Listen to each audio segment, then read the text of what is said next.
Sakto sa tag-init ang scheduled maintenance ng ilang planta na nagsusupply ng kuryente sa Meralco. Kasama rito ang Pagbilao 1 Coal Plant at Santa Rita Gas Plant Module 20, kung saan mahigit 605.7 megawatts ang mawawala mula sa Luzon Grid dahil sa mataas na demand. Sa Hunyo hanggang Hulyo, ang Santa Rita Gas Plant Module 30 at 40 na nasa 529 megawatts ang mababawas sa supply ng kuryente.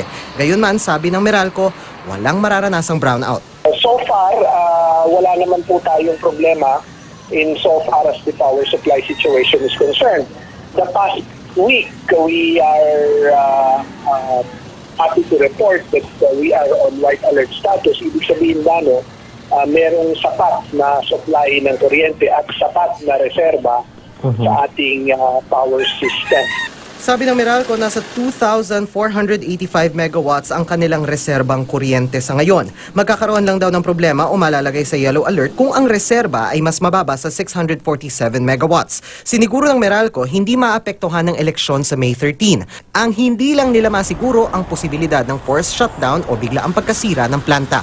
Meralco naman has been working with the various power industry players, particularly the generator supplying us. So we are on top of the situation and we do not see any problem moving forward.